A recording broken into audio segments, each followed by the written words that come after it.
So maganda po yung ginagawa nyo. Kasi bihira po yung ganyan. Bihira po sa tao yung ipuwi ng Panginoon. Dahil meron kayong pusong binigay ng Diyos sa inyo na matulungin.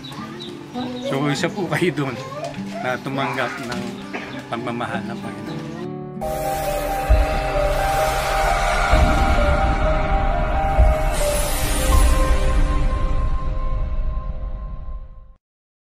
Nandito kami ngayon sa Barangay Sapang Bato dito sa Angeles, Pampanga para dumulog sa hiling ng isang barangay tanod na nag-assist sa amin noong isang araw. Humiling siya sa amin ng kaunting tulong dahil nga sa hirap ng buhay. Pwede ko magtanong, saan po yung nag-assist po sa amin noong isang gabi? Yung... sige dun, sa ano? Tara. Saan po yun? Dito, ay, wala si Froilan. Ay, wala po siya. Yung lalaki? Opo. Wala siya. Hindi po, tulungan na lang ba? Ano na lang. Nandun si tatay. Wala si Tatay Froilan ngayon sa barangay dahil panggabi daw ang duty niya.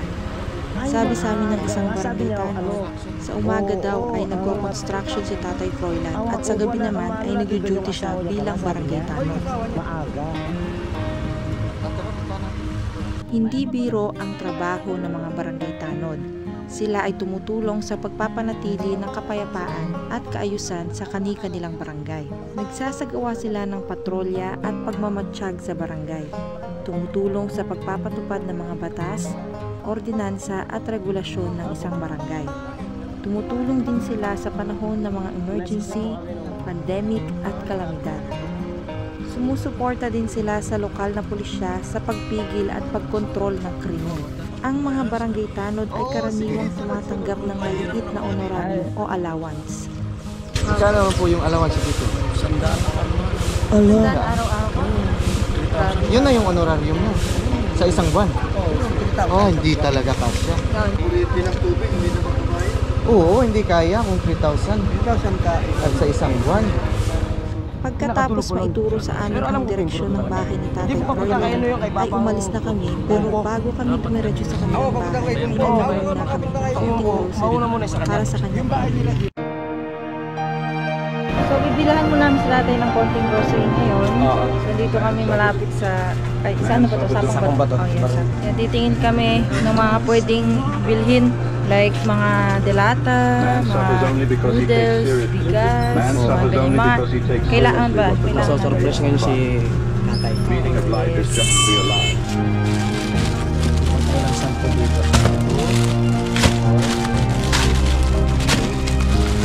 Yes.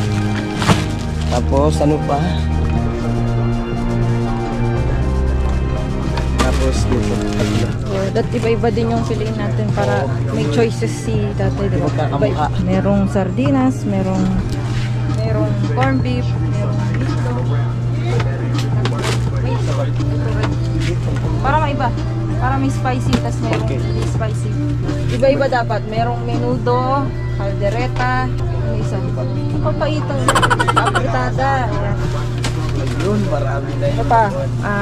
grocery. Ano pa kaya kulang? Bigas. Bibili tayo ng 5 kilong bigas. Meron po kayo bigas? Tsaka isang isang 5 kilong bigas po. Yung Jolly po, para happy naman si tatay, di ba? Jolly. Tuwang-tuwa yun. Ayan, ay oo nga, Jollibee nga. Jollibee, 5 kilo po. Apo. Jollibee talaga pa? Oh, Jollibee talaga siya. Jolly rice. Ay, Ngayon ko lang nalaman eh. oo, ayan pala yung rice sa Jollibee. Alam mo mga ano lang eh, first chicken lang yung tinda nyo lang. Meron ng rice sila ngayon. Rice. Eh di nasa fried chicken po yan. Ay oo, nakaprito na kagad. Ayan, 5 kilo po. 5.8 na yun. Ano pa ba kulang? Wala na, huwag na natin pakarami kasi hindi rin makakapasok sa sakyan natin doon. Kaya nga nagmotor lang tayo eh. Oo, hindi na to. Wala to. So yun guys, may nakuha na kami ng mga konting grocery para kay tatay. Ayan, ito na lahat. Ito na natin. Then pupunta na tayo agad doon. Ito po. So yun guys, may nabili na kami. So ngayon pupunta na kami kay tatay. Dali na kami dyan tayo.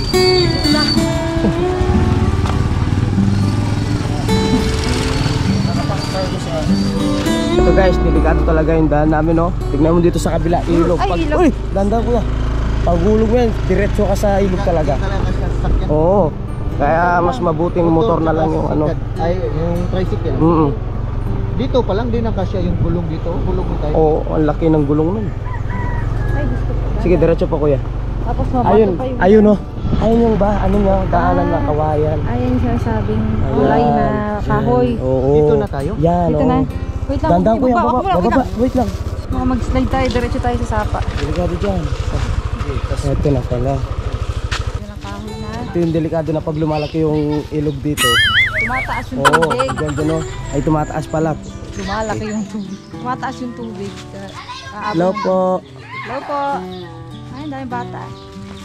Baka yun yung sinasabi Pwede po niya. pumasok. Ito yung sinasabi niya, ano no. Dadaan pa kayo ng tulay. Oo, kasi may ilog daw. Huwag buti ngayon, Mark.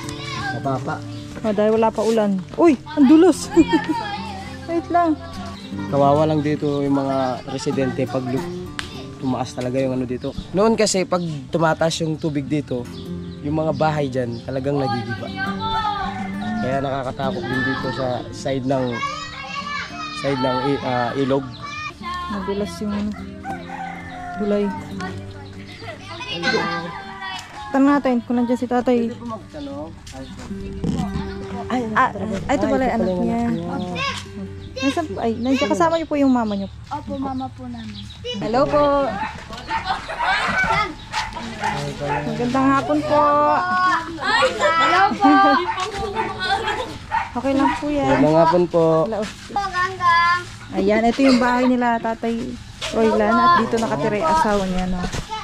Wala pa si Tatay Froilan, nasa work. Magandang hapon po. Kayo, hello po. Hello po sila. Sige na. Hello po. So, dito po kayo nakastay po ni Tatay Froilan po. Opo. Kung maiikot niyo po yung ano niya, yero tsaka tolda po na pinagtagpi-tagpi lang po talaga siya namin. Para lang po magkaroon po kami ng ano, ng sarili po namin bahay po kasi nga po hindi na po namin kaya talagang mangupahan. Sobrang hirap po talaga yung po kaya. Nakwento po kasi ni Tatay Froilan na lahat ng makikita ng paggawa ay sa solicit lamang daw. Totoo po ba yun? Opo. Yung church po namin, yung mga kapatid po, may mga nag-share po, nag-pledge, yan. Tapos, yung may-ari po talaga nitong tinirika namin, sila Sister Elsa po. Hindi po namin sila kaano-ano, pero, nakahanap po kami ng pamilya sa pamamagitan ng Panginoon. Ayan. Napakabait Super ni. blessed po. Ang bait naman po ni Sister Elsa po. Opo, sila Brother Bong po yan. Sila po mga may-ari po dito. Pinatira po nila kami ng libre po para hindi na po kami Pitawan mo. mangupahan kasi maraming beses na po na pinapalayas kami kasi nga po hindi na po namin kayang mag-rent. Opo. Tapos kami naman po, yun po. Nagsasolicit po yung asawa ko. Tapos nagtulong.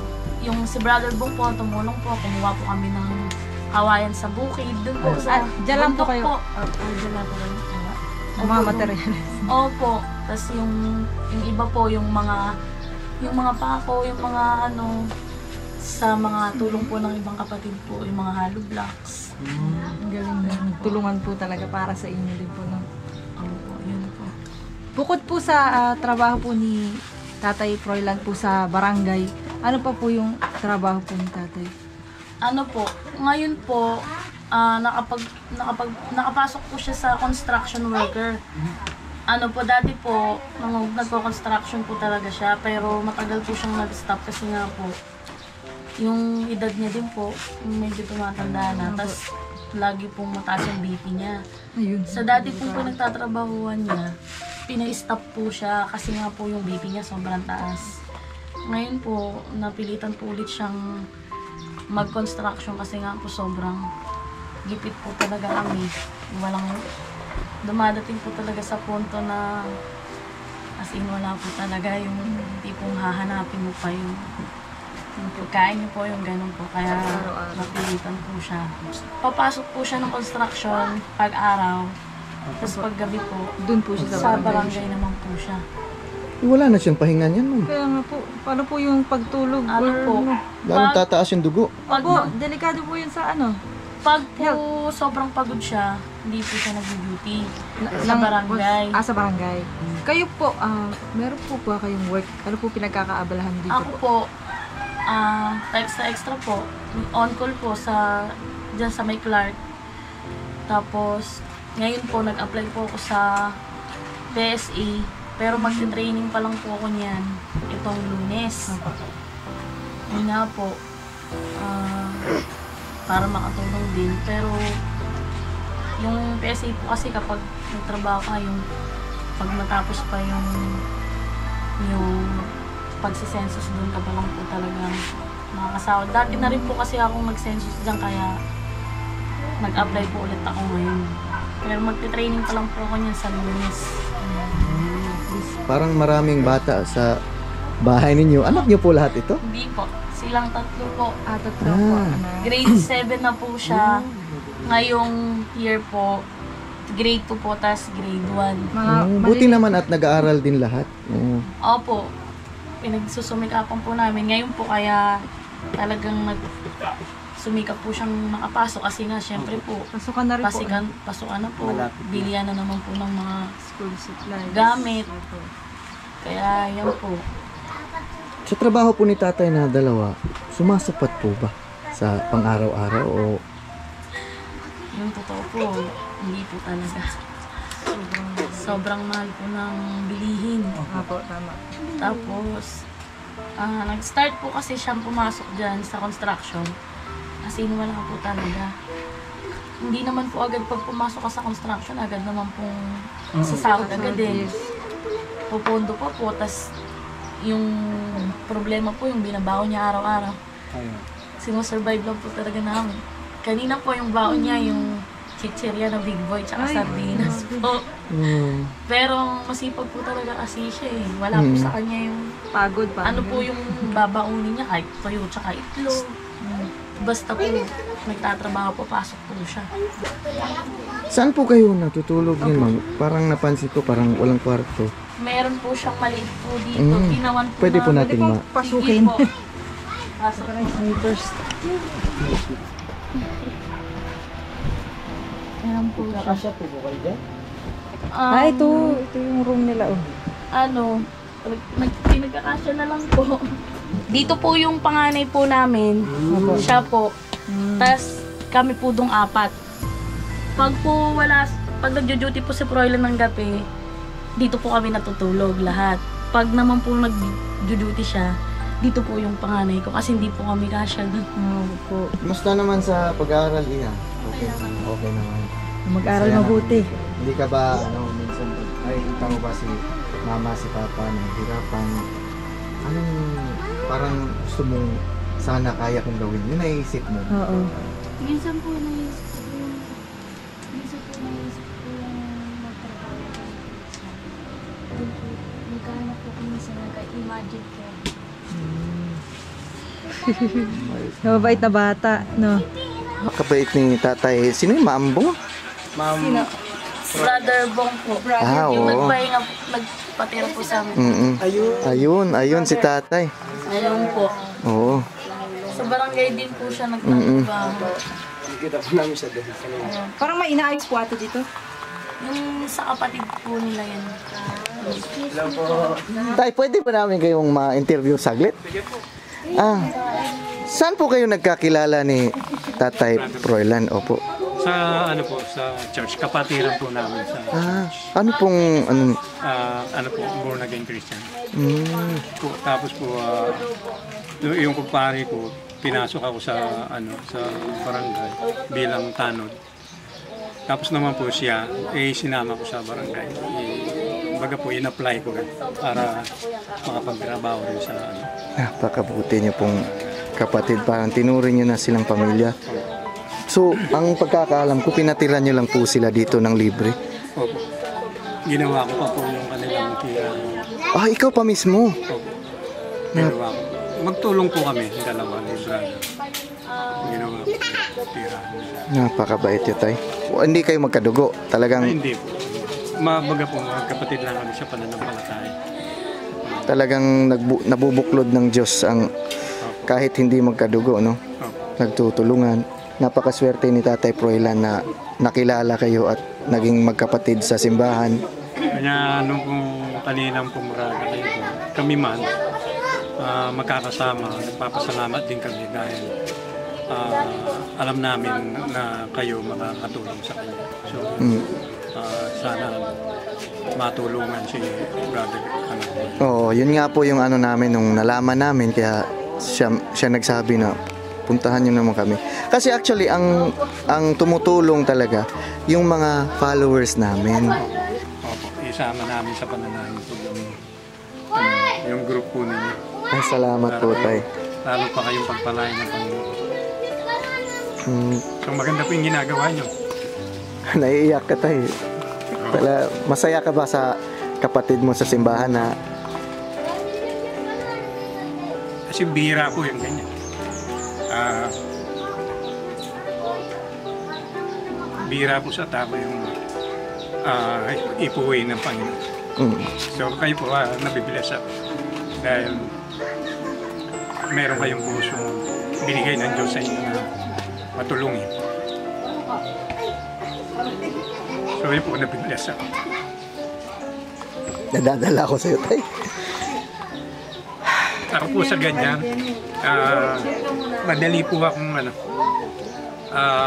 lumuha. Pero hindi po ako iyakin. Pero pag ganyan po ang nakikita ko, yung nakikita ang Panginoon sa buhay nila. So doon po ako napapahiya. Kahit na po ang ating Panginoon, di po ba, bagaman siya Diyos, hinubad niya kanyang pagka-Diyos upang mamuhay ng bilang alipin. Kapo? Ramdam Nakisama po sa mga tao. Hinubad niya po yung pagka-Diyos. Bagamat hindi po siya tinanggap ng mga tao, pero ibinigay po ng Diyos yung kanyang pag-ibig sa tao. So isa po kayo doon na tumanggap ng ng Panginoon. Yung pagmamahal ng Panginoon. So salamat. Biblias po ako. Salamat din po sa patid kong Froilan na meron pong kamukha niyo na tumulong sa kanya. ramdam ko na talagang likas sa iyo yung pagiging mabuti, tay. Ipinatira mo nga si Brother Froilan na libre, ikaw pa gumawa ng bahay, nagtulungan kayo. Konti lang din ang mga taong katulad mo, tay. Wala na yata ganyan na. Ako po sa sarili ko lang, Pati yung church ninyo, ikaw yung nagbigay ng lupa. dinonate ko po. Wow. Ano pangalan ng church niyo, tay? Christ Jesus Our Life. Pag talagang isinapuso mo ang aral ng Panginoon, lahat parang parang magaan, mabilis sa'yo. Yung iba, Hindi na- nagpapatayan pa sa ilang square meter lang ng lupa. Opo. Pero kasi wala yung Panginoon sa puso. Pero pag nasa puso mo yung Panginoon, sobrang gaan na lang, pamigay na lang lupa. Sa totoo po, hindi na marating sa ating Panginoon. Baga po, ginawa lang akong daluyan ng kapataran ng Panginoon. Sa kanya po ito, hindi naman nakita. Tama. Ito lahat na nakikita natin, pati buhay natin. No po. Hiram lamang po. Wala yung buhay natin, hiram lamang. Saan niyo po pala namit si Sister Elsa at si Sir Lin? Si Sister Elsa po kasi, dati po nagtitinda po siya ng mga fresh po, yung mga frozen. One time po, napadaan po siya doon, nangungupahan po kami banda doon dati. Apo. Nagbabalat po ako ng papaya. Apo. Tapos lumapit po siya sa akin. Sabi niya, ulam, sabi niya gano'n. Tapos sabi ko, ay wala po akong pambili, walang pera. Sige, pwede utang, sabi niya. Tapos, umutang po ako sa kanya kasi nga po yung binabalatan kong papaya, yun lang yung ulam namin time na yun.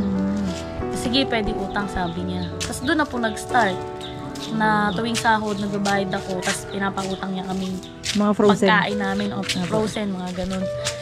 Tapos, minsan po in-invite niya ako, sabi niya, gusto mong itry mag-church, sabi niya.